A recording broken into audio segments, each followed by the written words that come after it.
Please welcome Candice Hincksman. It's almost midnight in a rural road in Japan, and I am hoping like hell I can catch a hitchhike back to the nearest town. I am soaking wet, I'm freezing cold, and I am muddy from head to toe. Nothing had gone right that day, absolutely nothing. Of course, the afternoon had started with a little bit more naive optimism.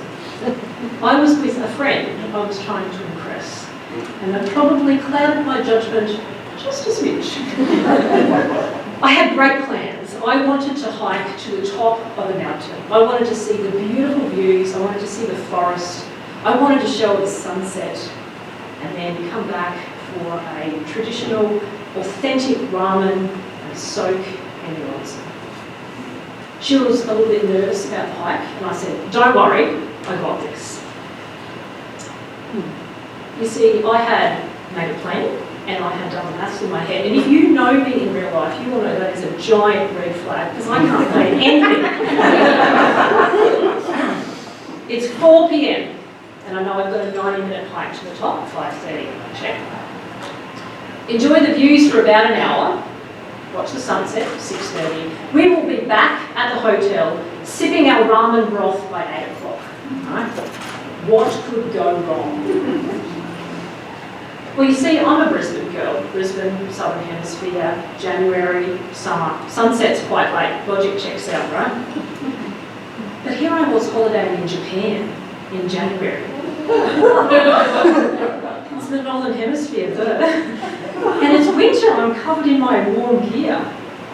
And as a reasonable person could have forecast, but I did not. The sun set that night at about 4:30 p.m. which was about 10 minutes after my phone had gone flat. Don't worry, my survival skills kicked in. I had a choice. Do we follow the tried and tested path that we came up on, as my friend Barbara suggested? Or do we do as I suggested and follow the slightly shorter, untried, untested shortcut? I'm here tonight to tell you that wisdom did not win the day. No. But I tried to keep the mood lighthearted and jovial as I shuffled both of us towards the shortcut and our unintended doom. 5 minutes of walking in the dark on the shortcut, and I could no longer recognise anything around me. There were no landmarks. I couldn't tell a rock from a tree. And 5 minutes later, I had to swallow my pride and admit that I was comprehensively, undeniably lost on the side of a mountain in rural Japan. Anxiety was rising in our chests. And because we couldn't see where we were going, Barb tripped over a log and fell into the puddle. And as she fell, she grabbed onto me and she dragged me down the hill. And make no mistake, she did not need me for balance, absolutely not. This was just an expression of her displeasure at the dire circumstance I had put her into. And as we're lying there in the puddle, looking up at the stars, like cold, wet, despondent turtles, me still trying to work out how I could salvage this hike and somehow impress her, I saw the rear brake lights of a car in the far distance, and I thought, there is hope. We just walk in that direction. Eventually, we will hit a house, a road, a driveway or something, and we'll be saved. And there was no other option, and so off that way we went. Nothing but the visual memory of those car lights to direct us. Down the ravine, the vine-covered ravine we went, only to hit a creek. Not a shallow little creek you could hop over, but a fast-flowing, freezing cold, thigh-high creek. Now, I don't know much Japanese, but when I saw that creek, a torrent of French exploded from it. "You're going first," she said. Her vibe towards me at that time was about as warm as my toes. We sat down, we took off our boots, we took off our socks, and we rolled up our pants. I said, "Don't worry, I got this." So I stepped into the creek and quickly realised it was not thigh high, it was neck high.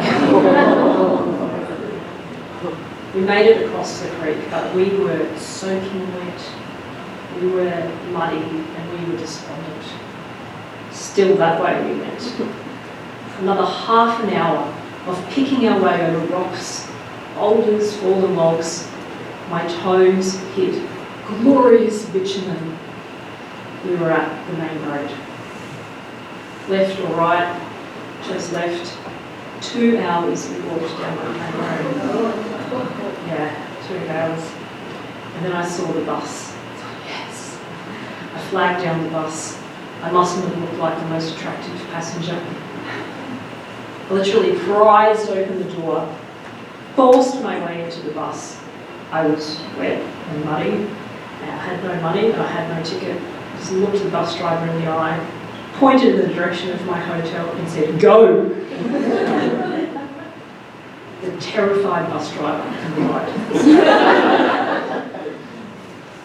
Barb did not talk to me the whole bus ride. And for those of you wondering, she was not impressed. She has never been hiking with me since. The following night, we were in Kyoto, and we were sipping our matcha-flavoured lattes, and we were spending way too much money in the shopping district. And I was still hoping that the tragic events of the night before would be just a bad memory we would one day laugh about over a beer. And it was there in Kyoto, in the well-lit, dry, warm city, not lost on the side of a mountain in rural Japan, that I tripped, fell over the guard and fractured my shin in 3 places. And before she realised how badly injured I was, she locked eyes on me. She put on her best sarcastic voice and she said, "Don't worry, I got this."